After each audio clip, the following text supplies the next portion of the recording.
Hello everyone, I hope you're having a lovely day. Thank you so much for joining me. Now today I'm doing two projects for Queen & Company, but before we jump in, I want to tell you a little bit about what's going on with Queen & Company. They're celebrating the National Scrapbook Day today, and so there's a lot of fun things going on all the social media for Queen & Co. So if you want to check them out, I'll leave links in the description area, but they are having amazing giveaways, 10 amazing giveaways, and they're also having a huge sale right now, so check out their shop. And also they're also having National Scrapbook Day bundle specials, so check those out. I encourage you. But for today I'm going to be using the brand new Queen & Company birthday bash kit. This is how your kit will arrive. I'll leave links below to this kit and all the products that I used today, along with all the social media info that I had mentioned earlier. But we're going to take a look. This is actually a sheet that tells you everything that comes in the kit, and there's also a few inspirations on the side here, which is fantastic. Okay, to start off, we're going to look at the paper pad. This is the Birthday Bash paper pad. It's a 6x6 pad. You get 24 papers in here. They're double-sided here, and then you get 4 sheets of each, which is fantastic. I gotta grab my craft knife. My craft pick just wasn't doing it. Okay. Now, the nice thing about this is everybody needs birthday cards, right? So this is actually purposely meant for a boy or a girl. So there's pattern papers that can be neutral also. But you can see here, one has pink birthday hats and the other one has blues and greens. So that's what I liked about this paper pad. Now this is your stamp set. This is the Birthday Bash stamp set. This is on the larger side. It's a 4x6. So it's a little bit larger than normally what comes in normal kits. But a lot of fun sentiments. And then what's nice about this is the elements and the stamp set can coordinate with pom-poms. And I love that. Along with the stamp set, you get some coordinating dies. You get the birthday cake here. You also get the banner. And then this I actually thought for sentiment was for the sentiments, but actually it's not. It's for the cupcake. So this is your cupcake liner. You get this. It's nice because it has stitching on there. And then you get the birthday hat, of course, and I'll cut out all 3 birthday hats. And this is very detailed balloon bouquet die. You get the candle, the little star, and then I thought this was like a frosting for the cake, but it's actually frosting for the birthday caps. So it's a little scallop edge for your birthday caps. And then this, oh, that's gonna be so fun. That's an ice cream cone. And then this one, the oval here, goes right behind the cupcake to create like a frosting effect. But I cut everything out. I wanted to show you the detail. This has actually etching in it, so it really creates a pretty realistic looking cone, and well, minus the stitching. And then this is your cupcake liner, which has lovely stitching on there. And then I'm going to show you the oval. Oval fits right behind the cupcake here, and it creates like a frosting, but it also creates a place for you to put your pom-poms. This is your birthday hat. Now the reason I cut this out is because I wanted to show you the scallop that goes in the bottom. I cut out the scallop for you to see, but it adds a nice little dimension to your birthday hats. I thought that is so fun. So those are your dies. Now we're going to take a look at this goodie bag here. Now this has, these are called candle flame bling. And you get 5 of them, which is fantastic. So multiple of colors. You get pink, like an orangish yellow, green, you get a clear, and then you also get a blue. Now these are your pom-poms. These are the fun stuff. These are the largest pom-poms that come in this kit. Perfect for all your card elements. They're not too large, but they're perfect size for your card making. So this is the light pink, but you get a large, medium, and small. So those are so neat. The nice thing about this is there's 7 different colors. So you get a darker blue, you get the darker pink, and again you get small, medium, large, and then you get a lighter blue, and then you get this is a teal. I don't know if the camera's picking up the greenish color in there. And then you also get some yellow, and then green. And then they also included a small bag of the little white pom-poms. So those, you get tons of pom-poms. Pom-Pom City over here. So we're just gonna what was I gonna do? Oh, talk about the glues. Now, gluing down your pom-poms, you could use the sheer glue from Queen & Co, but it does take a little time to dry. But the nice thing is Queen & Co came out with these little gloobers. They're called gloobers. It's a cute little name, gloobers. But there is small, medium, and tiny. And they, let me see, they're like glue dots, but not. Okay, these are actually, let me compare them to like a sticky back acetate. So they don't have any, you can't bend them. Well, I'm sure you could if you folded them. But they're like little shiny pieces of acetate with sticky on them. But their sticky on them is super strong. You just stick them to your pom-pom, and then you put your pom-pom on your project, and it sticks beautifully. You don't have to wait for it to dry. These guys are not moving anywhere. They are stuck down for good. I wanted to show you each of the sizes. Since there's 3 sizes of pom-poms, there's 3 sizes of the gloobers. So I'm going to grab the small and then the tiny one. And then I'm going to grab some more of the pom-poms. I'll grab the medium pom-pom and the small one. I just wanted to show you the size difference too of the pom-poms. The sky is the limit when it comes to these little colorful fluff balls. But you can move it around, and I promise these aren't not going to move. So those are available at the Queen & Co shop also. And again, I'll leave links below for them if you're interested in these. But glue will work just fine, like I said, but it does take time to dry the pom-poms. So we're going to start our first project by stamping the birthday hats. I grabbed the polka dot one, and I'm also going to grab the striped one. I decided to color these in with my Distress Oxide inks.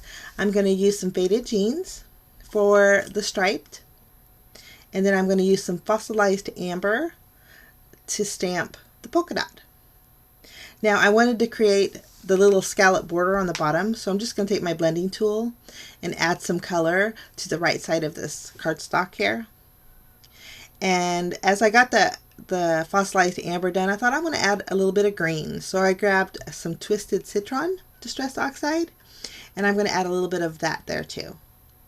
Now this way I can grab the scallop die, and I can cut out a colorful scallop, and then I'll also grab the birthday hat die here, and I'll cut everything out. So everything's done. Lovely. Now I'm going to take my sheer glue. Now again, if you watched my last video, you'll remember that I had added my sheer glue to this small applicator bottle. It's just easier for me to handle, but it works fantastic. It dries clear. Great tackiness. It gives you a little bit of time to move it around before it's really stuck down there. So I decided to add the blue scallop and the green, and I also cut out 4 circles. I decided to take my Distress Oxide inks, the same colors that I used for my birthday caps, and I'm just going to go around the edges of them. For my next one, I'm going to grab my faded jeans, and then once I have that done, for the last 2, I'm going to color in. We're going to add a little more green, so I'm going to do both of these circles with the Twisted Citron. Okay, now's the fun part. We get to add the pom-poms. Oh, this was, I don't know, this was like playing. So I was going to add the green, small one, but then changed my mind, decided to add the medium yellow. Actually, this is the largest yellow. I'm going to add the largest yellow to the top. And then I'm going to take the small green ones. These are actually not the smallest that came in the kit. These are the medium ones. I'm going to add those to the little polka dots. And again, I'm just taking my craft pick, and I'm picking up my little gloobers and adding my little pom-pom, and it sticks beautifully. For the smaller pom-poms, I'm going to use the smaller gloobers.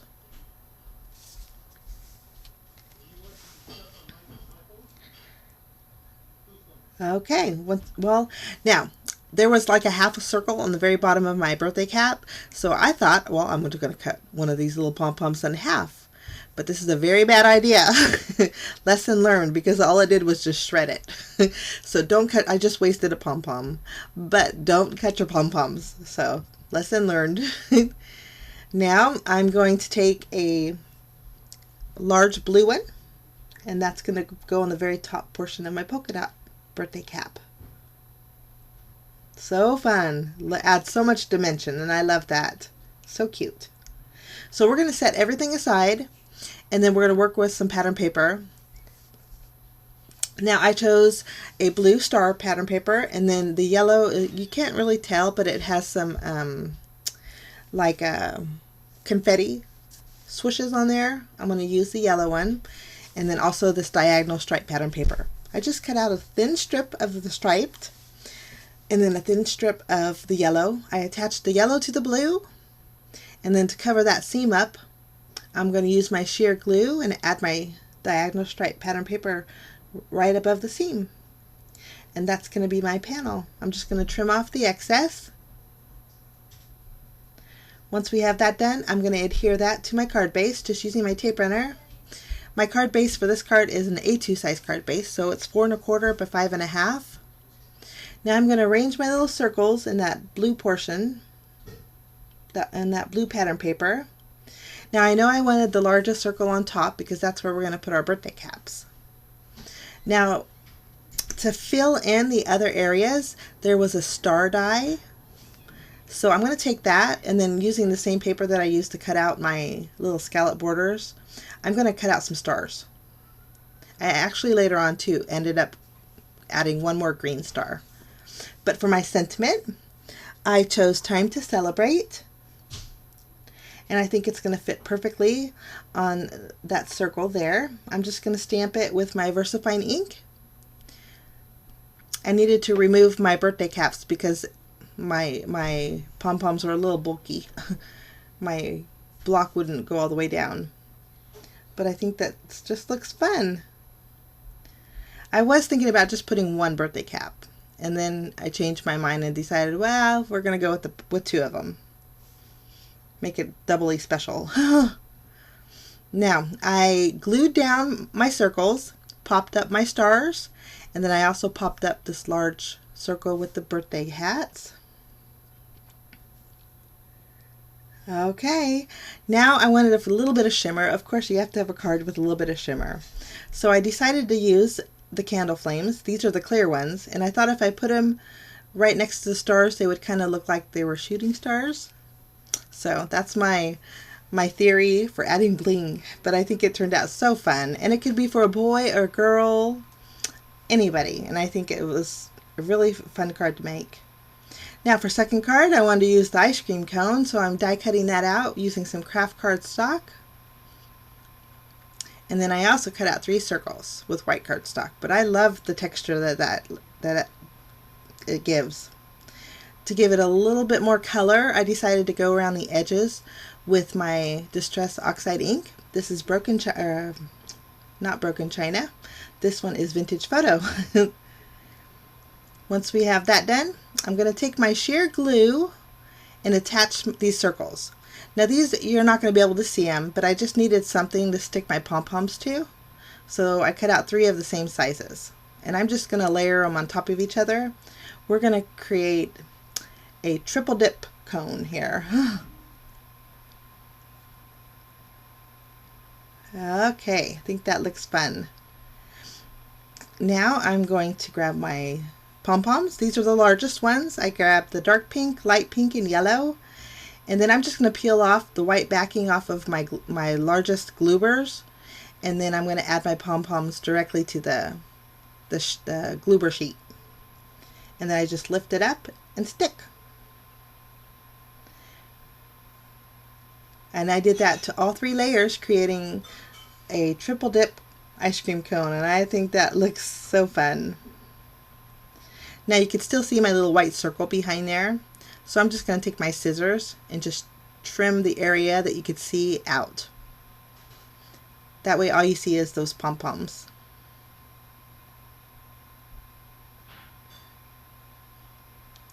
Lovely. I think that looks cute. It looks good enough to eat. Almost. Okay, now we need pattern paper. So this is actually the reverse side of the yellow pattern paper we used earlier. I was gonna add it, but I'm gonna take my paper trimmer and trim off about 1/8 of an inch. Just gonna add something a little different. So once I trim that small strip off, I thought instead of throwing it away, I want to add it to my panel. But hindsight, I think I would have added it a little bit more towards the center. I just used my shear glue to attach it. And you'll see why I should have moved it over a little bit. This is actually another piece of the paper that I used from our first cards. So I just attached that to my card base. Again, this is the A2 size card base. And I was going to add my cone. It just looked too blah for me. So I needed to do something. So I created a thin white frame that fit just inside my pink polka dot pattern paper. And here's where you can see I actually covered up that yellow strip. Now the shear glue works great. So once it's down, you can't move it. So if you were planning on casing the card, I would scoot that strip over just a hair. But I popped up my frame and added my triple dip ice cream. I thought I needed a cherry on top, so I'm taking the darkest pink and adding one more pom-pom on the very top. Now for my sentiment, I chose happy birthday, and I wanted to bring in a little bit more color, so I'm going to grab my spiced marmalade distress oxide ink. I'm just running my finger over it to kind of season the stamp so it stamps better. I'm going to stamp my sentiment on some white cardstock, and then in my stash I do have a stitched banner die. I just cut that out. The stitching kind of went along with the stitching on the ice cream cone. Now I'm just going to add some dimensional adhesive to my sentiment and place that right over the bottom portion of the ice cream cone there. Okay, now we need some bells and whistles. So I decided to grab, this is paper twine, paper string, and it looks a lot like baker's twine. I grabbed some orange and white, and then I also grabbed some one star button. This is from the Buttons 2 collection. And so I grabbed the pink star. I just adhered it with one of my glue burrs, and then I'm adding the smallest glue burr that I have right on top of my button, and then I'm kind of cheating, but I'm going to add my bow right on top. Almost like the button was tied, but it's really not. Makes it a lot easier. But that finished off my second project. Very fun to create. Now I wanted to show you this. You may think this is going to be really bulky to mail, but it really isn't. What I like to do is take a piece of white cardstock, put it on top of my dimensional card, and then stick it in my envelope. And you can see it is bulky, but not too bulky. I mean, I think a little bit extra postage will be required, but I think it will run through the mail just fine. So I just thought I would share that with you. That's how I usually mail my cards. But here's both my projects using the Queen & Company Birthday Bash Kit. I encourage you to check out the shop, guys. Huge sale, wonderful giveaways. Thank you so much for stopping by. Happy National Scrapbook Day. Just have fun, and we'll see you again real soon. Bye-bye.